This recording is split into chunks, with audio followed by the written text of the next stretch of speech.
Et nous sommes le mercredi 24 février 2024. Aujourd'hui, on se retrouve pour une nouvelle vidéo d'actualité MMA. Pas mal de choses au programme, hein, notamment du Bilal Muhammad, un peu de Manon Fiorot, de l'annonce de combat. Mais le premier sujet du jour, c'est Ilia Topuria.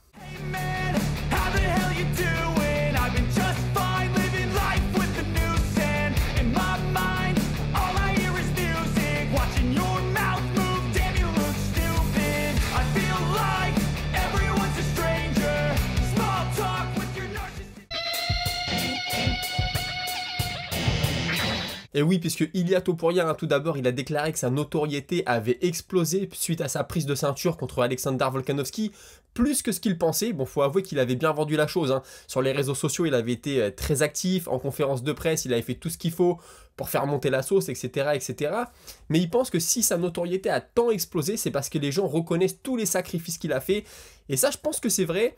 Il peut avoir l'air d'un mec très hautain en conférence de presse. On lui a beaucoup reproché de nous la jouer à la Conor McGregor, hein, même de beaucoup mimer Conor McGregor, notamment lorsqu'il a pris la ceinture, lorsqu'il a arraché la ceinture à Volkanovski, comme ce qu'avait fait Conor McGregor à José Aldo.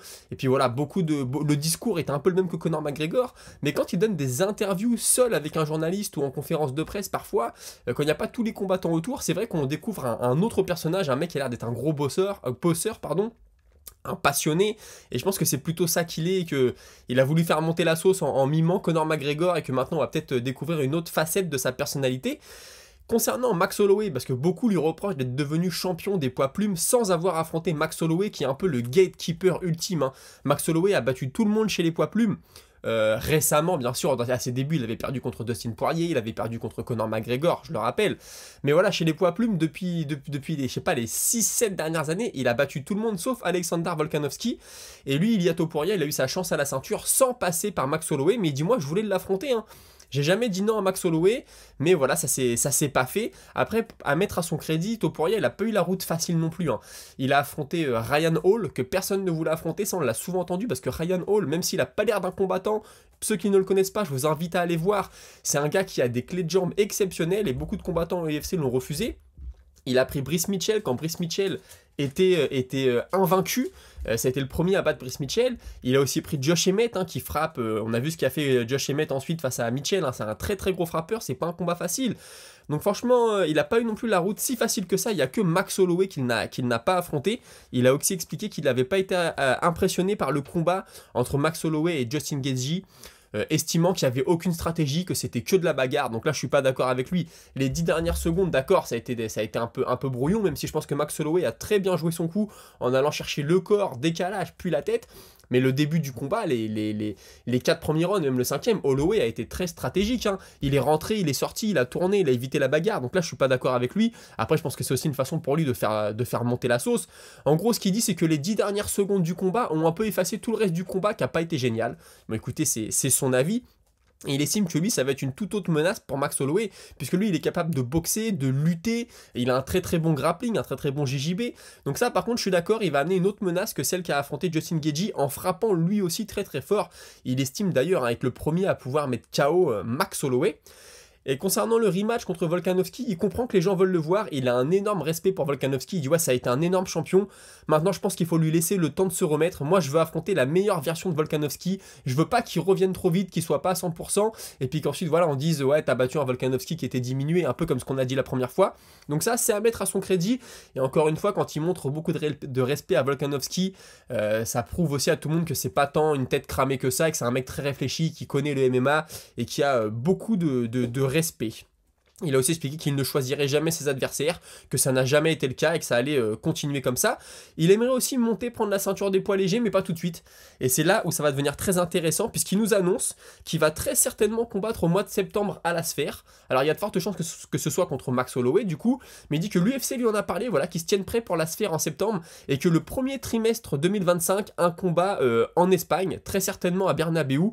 Et là il dit, bah là je sais pas, peut-être Conor pour la BMF, c'est un choix intelligent. Après, pour le côté sportif, bon, je suis pas ultra emballé, mais il dit peut-être aussi O'Malley s'il est encore champion, mais j'en doute fort. Contre O'Malley, ça ferait un super combat, surtout si O'Malley d'ici là bat Merab Dvalishvili. Dvalishvili, c'est un Géorgien, tout comme Topuria. Je rappelle que Topuria a eu sa nationalité espagnole suite à sa victoire contre Volkanovski. Avant ça, il représentait l'Espagne, mais c'est un Géorgien qui vivait en Espagne. Mais voilà, donc je pense que lui, forcément, il y va à fond derrière Merab Dvalishvili. Maintenant, honnêtement, maintenant qu'il a dit ça, le voir contre O'Malley. Si O'Malley bat Merab Dvalishvili, O'Malley aura validé le fait qu'il peut battre les lutteurs, les grappleurs. Monter chez les poids plumes, bah écoutez, pour moi ce sera un peu tôt parce que je l'ai déjà dit, je veux au moins 5 défenses de titre. Je sais que pour beaucoup d'entre vous c'est un peu trop, mais le combat serait énorme. O'Malley contre Topuria en Espagne, avec d'ici là peut-être Topuria qui aurait battu Holloway à la sphère. O'Malley qui aurait battu Dvalishvili, pourquoi pas à la sphère? O'Malley a poussé pour combattre à la sphère. Alors vous allez me dire, il est pas espagnol, on va faire un truc, enfin pas mexicain, voilà. Ok, mais O'Malley a dit qu'il est marié, que sa femme est mexicaine, que du coup sa fille a du sang mexicain, que sur sa ceinture il a le petit drapeau mexicain. Donc l'UFC peut monter un truc de fou. Franchement, imaginez à la sphère, Topuria contre Holloway, O'Malley contre Dvalishvili. O'Malley et Topuria gagnent. Alors moi j'ai rien contre Holloway, j'aime beaucoup, j'ai rien contre Dvalishvili, mais les deux gagnent et ils se retrouvent en Espagne, à Bernabéu, premier trimestre 2025. Là franchement c'est énorme. Et que l'UFC lui ait déjà dit que voilà, qu'ils se tiennent prêts pour ces deux événements-là, ça prouve à quel point l'UFC est à fond derrière lui. Et je peux vous dire, il gagne ces deux combats-là, je suis convaincu que l'UFC l'envoie chercher la ceinture des poids légers. Je pense que lui, il va pas avoir besoin d'une dizaine de combats pour aller chercher sa ceinture, c'est sûr et certain. Et ça serait dommage pour Movsar Evloev, parce que Movsar Evloev, il attend derrière, hein, il veut son combat, mais ça, on va en parler dans la prochaine émission, vous allez voir qu'il peut y avoir quelque chose d'intéressant pour Movsar. Je pense que demain, il y aura une autre vidéo, et je vous parlerai de ça un peu plus en détail. Et voilà, c'était le gros sujet du jour. Ilia Topuria, l'UFC est à fond derrière lui, et franchement j'ai hâte de voir la suite pour lui. Je suis très intrigué déjà par l'événement qui va avoir lieu à la Sphère en septembre prochain. On nous vend un truc énorme, j'ai envie d'y croire, j'ai envie de savoir ce que ça va donner dans cette salle, un événement de sport de combat. Donc la réponse dès le mois de septembre. J'espère que Topuria sera sur la carte contre Holloway. J'adore Holloway, si Holloway gagne je suis très content aussi. Il y en a un par contre, l'UFC ne pousse pas derrière, hein. Je pense plutôt qu'elle pousse au-dessus pour l'enterrer sous terre, c'est Bilal Mohamed. Il a toujours pas son title shot, c'est toujours pas officialisé, il a dit que Dana White lui avait promis. Mais pour l'instant, il n'y a rien qui sort. Il a expliqué qu'il était fatigué, qu'on lui pose la question. Il dit même dans ma famille, tout le monde me demande, j'en ai marre. Je leur ai dit arrêtez de me poser la question, ça viendra quand ça viendra. Je suis le prochain, Dana White me l'a promis. J'ai trop attendu, donc maintenant voilà, quand ça viendra, ça viendra. Et il estime aussi que Leon Edwards l'évite. Il dit ouais, j'entends sa team qui parle de Gilbert Burns. Ensuite, j'entends lui qui parle de Shavkat Rakhmonov. Bon, n'oubliez pas que c'est moi qui mérite, etc. Il se console comme il peut, il se console en disant que lui il a une petite équipe de combattants autour de lui et qu'il les coach, qu'il les emmène en compétition, qu'il est dans leur coin et que c'est quelque chose qui compense. Voilà, il dit de voir les autres s'épanouir, ça compense le fait que moi pour l'instant je suis un peu frustré dans ma carrière, donc ça je peux le comprendre. Et puis je pense qu'il continue, ça le laisse dans le mix, il est toujours voilà, dans le combat, il s'entraîne avec les gars qui eux ont des combats de prévus, donc il décroche pas et ça c'est très important.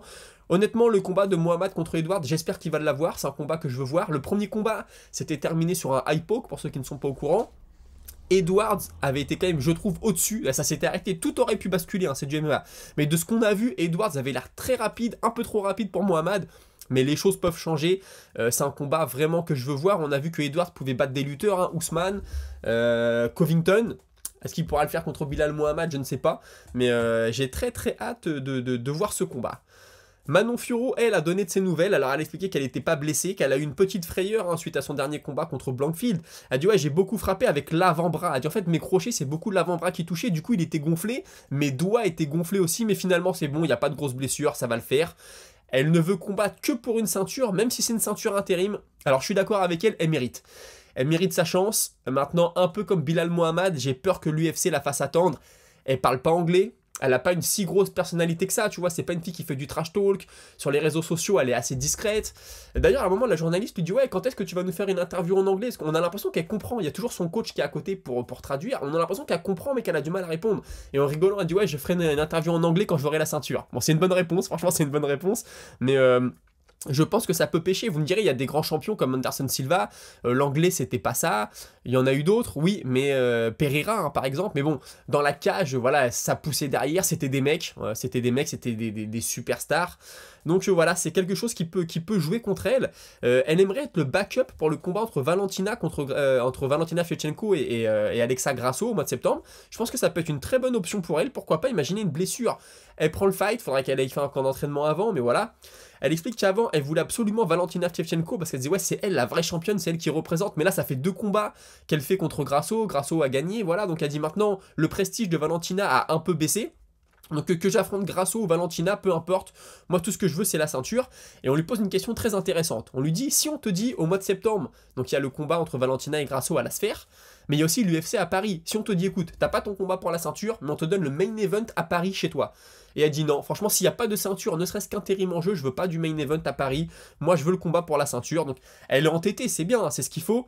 Mais je sais pas ce que ça va donner pour elle. Et puis enfin, elle explique qu'elle voudrait finir sa carrière dans la catégorie du dessus, chez les bantamweight. Elle dit, il y a beaucoup de gros noms. On a Kayla Harrison, là, notamment. Mais je pense que d'ici à la fin de carrière de Manon Fiorot, Kayla Harrison sera retirée depuis longtemps. Moi, Harrison, je pense que ça va prendre la ceinture. Peut-être une défense et partir. C'est mon avis, je peux me tromper, mais voilà. Et puis elle dit, mais avant, elle veut être championne chez les flyweight, elle veut défendre sa ceinture et peut-être monter après, c'est le plan. Maintenant, on verra comment ça se passe. Toujours à l'UFC, Islam Makhachev a expliqué qu'il ne voulait pas donner sa chance à Max Holloway tout de suite. Il dit non, moi j'ai d'autres contenders dans la catégorie, en gros des mecs qui méritent plus. Bon, je suis le premier à dire que j'aime pas quand on grille la priorité à tout le monde, même si j'adore Max Holloway, c'est vrai que j'ai quand même envie de voir Islam Makhachev contre Tsarukyan. Donc écoutez, il dit là j'ai Dustin Poirier à m'occuper, après j'ai Tsarukyan. Si Max Holloway bat Poirier et que moi je finis mes deux combats, c'est-à-dire que je finis Poirier, je finis Tsarukyan, alors là on pourra faire le combat, ça sera un super combat, je serais super content pour Max Holloway. Alors vous allez me dire ouais, tu veux que Topuria gagne pour affronter pour aller combattre en Espagne, etc. Mais tu veux aussi que Holloway gagne. Ouais, mais j'aime beaucoup Holloway, c'est vrai. Ça serait un bel... Il y en a un qui m'a dit dans les commentaires de ma dernière vidéo, Holloway, il a que 32 ans. C'est vrai qu'il est là depuis tellement longtemps qu'on se dit, ouais, il est en fin de carrière. Mais on dit que le pic, c'est 33 ans. Après, avec tous les coups qu'il a pris dans sa carrière, Holloway, tous les combats qu'il a fait, je pense que le pic est peut-être maintenant, voilà, 33 ans, je sais pas, je peux me tromper, mais bref. C'est un combat Holloway-Makhachev que je voudrais voir. Et là, bah, tout le monde va me dire, mais attends, Makhachev, il va être énorme par rapport à Holloway, c'est pas faux. Et puis la lutte de Makhachev, elle va être énorme aussi, c'est vrai. Mais écoutez, pourquoi pas voir ce combat un jour, ça me ferait très plaisir. Maintenant, voilà, Holloway et Topuria ne vont pas pouvoir gagner tous les deux. Est-ce que Holloway prendrait le risque de prendre un short notice contre Makhachev si Poirier se blessait, par exemple, dans leur combat qui est prévu au mois de... c'est juin, hein, c'est début juin. Je ne sais pas, mais écoutez, l'avenir nous le dira. Il a aussi parlé de son combat contre Poirier, du coup Makhachev, il dit comment ça va se passer. Je vais le mettre au sol, il va essayer de me mettre une guillotine, je vais lui prendre le dos et je vais l'étrangler, et c'est comme ça. C'est pas faux, c'est une possibilité qu'il nous fasse la même que Khabib. Poirier, surtout qui est... Moi, je pensais que Poirier, c'était sa spécialité, la guillotine sautée. C'est-à-dire qu'il a bossé à fond, que ses coachs l'ont bossé. Il dit non, tout le monde me dit de pas la faire. Mais moi, c'est plus fort que moi, j'ai trop envie de le faire, je le fais à chaque fois. Contre Makhachev, ça peut être fatal. Ça l'a pas été contre Benoît Saint-Denis.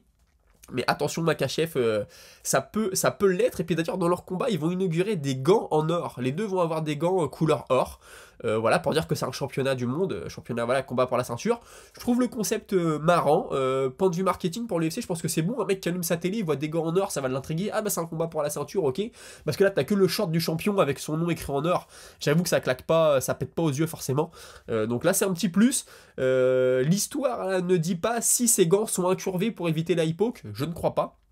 Mais on va voir ça au mois de juin, ça va être la première fois que ça va avoir lieu, hein, donc ça va être une découverte. Et puis comme je vous parle de Dustin Poirier, un petit mot quand même de Justin Gaethje qui explique que lui, il est prêt à revenir mentalement. Il dit mentalement, je suis prêt à combattre demain, j'allais dire tomorrow.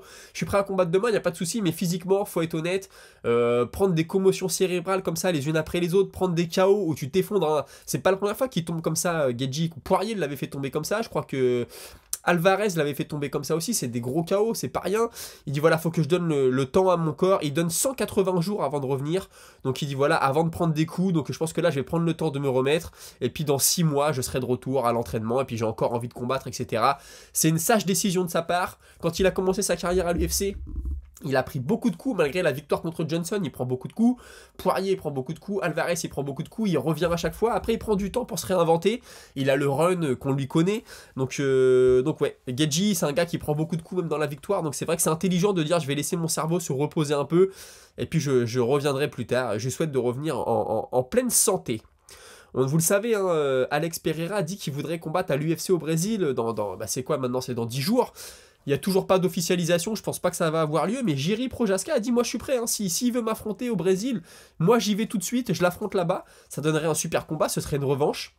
Je sais pas vraiment si ça va être le cas, parce que là on s'en approche, il n'y a toujours pas d'officialisation. J'y crois pas trop, l'UFC veut peut-être pas cramer Pereira, ils ont peut-être d'autres plans pour lui. Et on va le faire combattre à 1 mois d'intervalle. S'il se blesse puis qu'on le voit plus pendant 1 an, c'est vrai que ça peut être un risque, je peux comprendre l'UFC là-dessus. D'ailleurs, Prochazka a expliqué que s'il redevenait champion des moins de 93, il se verrait bien descendre en moins de 84 pour devenir champion aussi. Et dans ce cas-là, le seul à avoir fait ça, c'est Pereira. Il a été champion des moyens et des lourds légers. Si Prochazka pouvait faire pareil, l'histoire serait très très belle. Et puis sinon, vous avez vu, c'est tombé hier, Doumbé va affronter Derek Henderson. Alors pour ceux qui connaissent pas, moi j'avoue, je suis pas un expert de Derek Henderson. Faut savoir que Henderson, cette nuit ou hier, a eu un accident de moto. C'est pas sûr que le combat ait lieu, il est peut-être forfait parce que le combat vient vite, c'est à Paris, c'est le 17 mai à Paris. Un petit mot de Henderson rapidement, j'ai été voir son record, c'est pas le mec le plus actif ces dernières années. Il a combattu une fois en 2019, une victoire, il a combattu une fois en 2020, une victoire, ensuite il a perdu contre Michael Venom Page au Bellator, c'est au Bellator ces combats-là, en 2021, donc ça fait un combat par an. Ensuite on l'a pas vu jusqu'à septembre 2023 où il a gagné en 30 secondes sur une soumission au Gladiator Challenge. Je connais pas du tout cette organisation. Donc, je sais que Cédric Doumbé, là, il y en a beaucoup qui en peuvent plus. Suite à son dernier combat, notamment ce qui s'est passé dans la cage, bon, il y en a qui ne l'aimaient pas déjà, donc forcément ça n'a pas aidé. Il y en a d'autres qui n'ont pas trop compris l'histoire de l'épine. Et puis le speech qu'il y a eu dans la cage qui n'en finissait pas, bras dessus, bras dessous avec Baki, il y en a plein qui n'ont pas aimé le discours, tout ça. Donc là, il avait été appelé par le champion du Bellator, Jackson. Là, on voit qu'il prend un mec, Anderson, on va être honnête, à part les hardcore fans de chez Hardcore Fan, les gens ne connaissent pas, je crois qu'il a accroché des beaux noms, il a dû battre 2 fois Pitbull quand même. Mais voilà, un mec qui a combattu en 4 ans, 4 fois en gros, forcément ça fait pas rêver. Mais peut-être que le Bellator pense que c'est trop tôt pour Doumbé pour affronter le champion, ce qui est vrai, il faut encore qu'il se construise. Maintenant voilà, est-ce que ce combat va avoir lieu? Du coup je sais pas, j'ai vu ça en fait en préparant l'émission là ce matin à 7h, j'ouvre le téléphone, je tape le nom d'Anderson et je me dis oh bah tiens il a eu un accident de moto hier, est-ce que ça va avoir lieu? Je ne sais pas, peut-être que ça va tomber dans la journée, j'enregistre là on est le matin, il est 9h du matin, la vidéo sera à 17h, il y aura peut-être du nouveau d'ici là, si c'est le cas je vous en parlerai demain, ne vous inquiétez pas. Et puis sur cette carte on devait avoir le champion des poids légers, Ousmane Nurmagomedov, malheureusement il est blessé, on sait pas pourquoi, il ne combattra pas sur la carte. Donc c'est dommage hein, pour ceux qui avaient pris leur place à Paris, tu pouvais avoir Nurmagomedov sur la carte, c'était très très beau. Malheureusement, il n'y sera pas. Et puis bah, Cédric Doumbé, si Anderson est forfait, peut-être qu'on va lui trouver un autre gars. Je sais pas qui. J'espère quand même qu'il sera sur la carte pour les gens au moins qui ont pris leur place et qu'ils puissent voir Cédric Doumbé. Ça reste quand même un gros nom, un gros combattant. Et puis on passe tout de suite à des annonces et des confirmations de combat. Alors Gooden contre Joussé le 12 mai.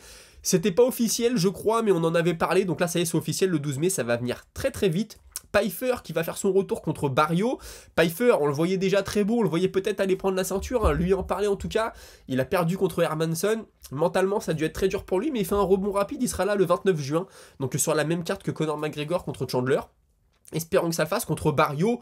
Barrio, je crois que son dernier combat, c'est une défaite contre Chris Curtis, si je dis pas de bêtises, un combat pas super. Ça ressemblait un peu à un sparring appuyé, c'est pas méchant quand je dis ça, mais c'est vrai qu'il y avait un faux rythme dans le combat. Curtis adore imposer des faux rythmes à ses adversaires. Mais voilà, Pfeiffer contre Barrio, affaire à suivre. Jamal Hill qui sera déjà de retour lui aussi le 29 juin contre Khalil Rountree. Khalil Rountree, c'est une super opportunité pour lui.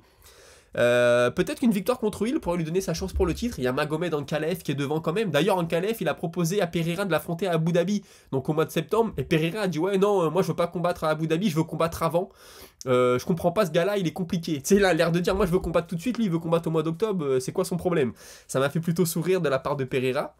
Mais voilà, Khalil Rountree, je vais être honnête avec vous, j'aime beaucoup son style, j'aime beaucoup ce qu'il fait debout, il frappe fort, on se rappelle de son KO, coup de pied, son adversaire est au sol contre la cage, assis, il lui met un kick au corps, c'était magnifique, j'aime bien les mecs qui innovent dans le combat, j'adore ça, lui il le fait, maintenant j'ai un peu de mal quand même à le voir champion, peut-être qu'il me fera mentir, j'y crois pas trop, et puis Jamal Hill, bah retour rapide, c'est bien, il faut battre le fer pendant qu'il est chaud, il faut remonter à cheval quand on est tombé, comme on dit, et il le fait très bien, donc on verra ce combat-là. Et puis maintenant, au Rising, on va avoir Kyoji Horiguchi qui va affronter Sergio Pettis, c'est un rematch, si je dis pas de bêtises, ça va se passer à Tokyo au mois de juin. Je sais pas pourquoi, moi, il y a un truc dans ma vie que j'aimerais faire, c'est aller voir des combats à Tokyo. Au Tokyo Dome, ça doit être un truc de fou. Il y a Las Vegas, il y a New York, etc. Mais Tokyo, je sais pas pourquoi, c'est peut-être l'époque du K1, du Pride, mais ça doit être un truc de dingue à voir. Et puis bah là, Horiguchi contre Pettis, donc Horiguchi 32-5, hein, sacré vétéran, Sergio Pettis 23-6. Sergio Pettis, pour ceux qui savent pas, c'est le petit frère d'Anthony Pettis. Il a combattu à l'UFC, lui aussi, Sergio Pettis, mais il a vraiment explosé quand il est arrivé au Bellator. Aujourd'hui, Bellator PFL, c'est un peu la même chose. Là, ça va se passer au Rising. Alors, on sait qu'il y a eu des combats Bellator contre Rising, etc. Je pense que c'est un peu la suite de ça en réalité. Et on a fait le tour de l'actualité pour aujourd'hui. Je m'en suis gardé un peu pour la prochaine émission, qui aura sûrement lieu demain, comme je vous l'ai dit. Je vous rappelle que vous pouvez retrouver les émissions aussi sur Spotify. Et puis tout de suite, on passe à la minute auditeur, qui va être assez courte. Et je commence avec Nanashi, et t'es pas le seul à me l'avoir dit, l'extrait vocal de Marc Goddard est sorti. Vous savez, je vous disais que Marc Goddard, quand Max Holloway a mis... Marc Goddard, c'est un arbitre. quand Max Holloway a mis le KO à Justin Gaethje, Marc Goddard a hurlé, il lui a hurlé stop pour pas qu'il le finisse au sol, et il dit c'est la première fois de ma vie en 20 ans où je hurle comme ça, j'espère que l'UFC va sortir l'enregistrement audio. Bon bah l'UFC, l'enregistrement est sorti, donc toi tu me l'as dit, il y a un autre gars qui me l'a dit, donc je vous remercie pour l'information. Et puis sinon, on a aussi Link qui me dit, parce que je disais que Morgan Charrière organise des stages de MMA, pour ceux qui n'ont pas suivi, et il y a un mec qui lui dit, ouais, c'est triste, t'es combattant à l'UFC, faut que tu fasses des stages pour survivre. Et Morgan dit, ouais, je fais pas ça pour l'argent, je suis bien financièrement, je fais ça pour la passion, pour transmettre, et puis parce que moi, quand j'étais jeune, je faisais tous les stages possibles et imaginables, c'était impossible de faire un stage avec un combattant UFC, bah moi, aujourd'hui, je peux permettre aux autres de le faire, donc je le fais. Et je disais, ouais, il a sûrement de l'argent, des sponsors, etc., je connais pas sa situation. Et Link me dit, il a des sponsors comme Season et d'autres, il a d'autres business et sa femme est dans l'immobilier et il a aussi ses réseaux sociaux où il gagne un peu d'argent et sûrement d'autres partenariats grâce à la visibilité de l'UFC. Donc merci de nous ajouter cette petite information en plus. Mais voilà, Morgan Charrière, s'il gagne de l'argent, je peux être que content pour lui. Et puis écoutez, c'est tout pour aujourd'hui. J'ai été absent ces derniers temps, bon, il y avait pas mal de choses à faire. Je vous avais dit qu'on allait un peu réduire le nombre d'émissions, forcément, parfois on est obligé. Normalement, je serai là demain, je l'espère. Et puis je vous souhaite à tous une très bonne journée. J'espère que vous aurez apprécié l'émission. Moi, j'ai bien aimé. J'étais content de parler de Topuria. Vous avez vu, j'ai changé un peu le format maintenant. Il y a un gros focus sur un combattant et après, ensuite on parle du reste. Mais ça permet de développer. C'est plutôt pas mal. Et je vous remercie d'avoir suivi. À demain, 17 h. Salut!